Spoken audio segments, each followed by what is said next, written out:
USA, USA, USA, USA, USA, USA. Bonjour à tous les amis, on se retrouve pour le Prix d'Amérique 2025, direction l'hippodrome de Paris-Vincennes. Très heureux de vous accueillir sur ma chaîne YouTube, les 30 ans ma passion.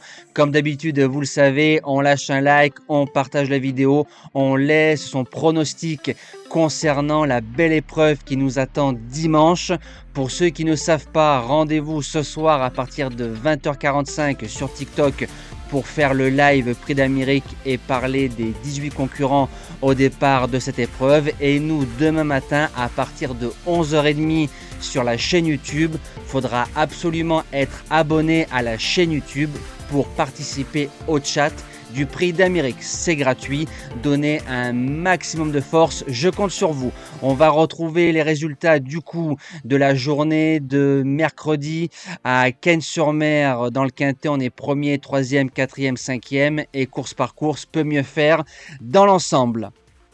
Alors c'est parti, présentation du Prix d'Amérique 2025. En Réunion 1 course 6, départ 16h20, faites attention, le plein de partants, 2700 mètres grande piste, il est très ouvert, c'est quand même un beau plateau, même si il nous manque Orsi Dream, un peu Onek et bien évidemment Joshua Tree. Et je vous lance mes préférés pour cette belle édition. En base gagnante, le numéro 18, Ida Outillard, qui sera déféré des 4 pour la première fois. C'est un cheval qui vient de repointer le bout de son nez dans le prix de Bourgogne, gagnant facilement, se faisant ramener par un certain Gone Boy. Il monte crescendo au bon moment, ça c'est bien. Il n'aura pas 20 mètres pour gagner comme l'année dernière, parce qu'il a eu un parcours difficile. Avec une meilleure drive, il peut s'imposer et je compte sur Clément Duval d'Estaing pour le faire. Maintenant, le Dossard 18, les deux derniers vainqueurs avec le 18, c'est Reddy Cash et Jacques de Bellouet. Il y a du boulot. Alors, en deuxième base, le numéro 16, Gone Boy.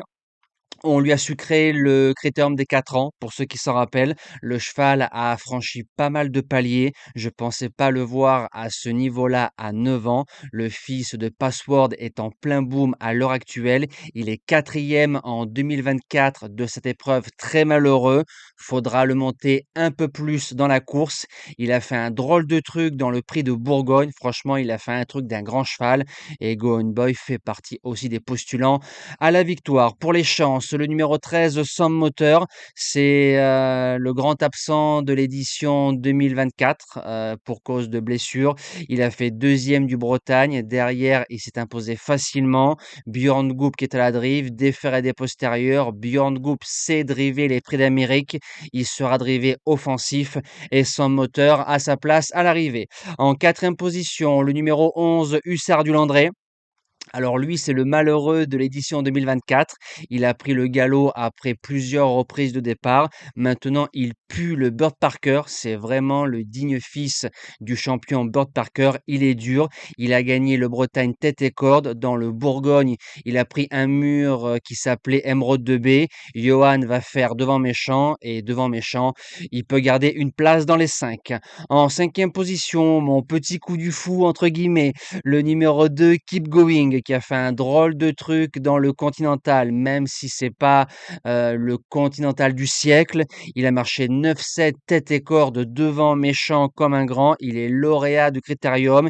Il affronte les vieux. Mathieu Mottier, qui est l'homme du meeting d'hiver. Ça me rappelle un peu les mots de Pierre-Joseph Goetz quand Franck Nivard gagnait avec Mondu Corta. Il disait Franck Nivard, l'homme du meeting d'hiver de Vincennes. Eh ben, je me dis que Keep Going, bien ramené, il peut en faire souffrir plus d'un dans la ligne droite.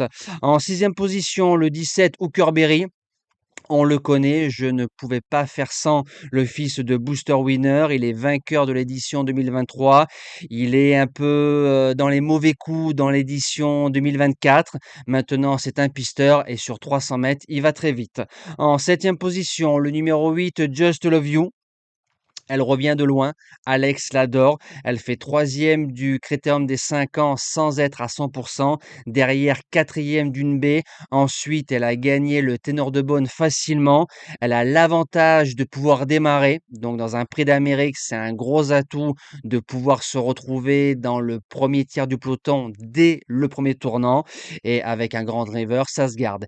Et je termine avec le numéro 7, Josh Power. Alors, j'ai longuement hésité entre Iroise Delanoë et Josh Power. Si le cœur aurait parlé, j'aurais mis Iroise, mais dans un prono, il faut avoir du discernement. J'ai laissé le 7 Josh Power, double lauréat de Critérium. Vous avez vu ce qui s'est passé. Dans une baie, on lui a mis le bonnet fermé pour voir ce que ça a donné. Ça n'a pas marché. On lui a remis ses carreaux, forcément derrière, à 8 contre 1. Le cheval a gagné le Bourbonnais. Raffin, qui est le gagnant du Cornulier, donc un peu lui aussi l'homme du meeting d'hiver avec Mathieu Mautier.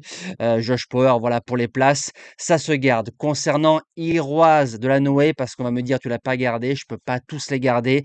Iroise ne peut pas démarrer comme les autres, donc j'ai peur que Iroise se retrouve un peu trop loin ou à flanc de peloton face à de tels rivaux, et ça peut faire mal. Maintenant, Iroise, pour ceux qui font des champs réduits et ceux qui l'aiment, gardez-la parce que c'est une championne. Voilà.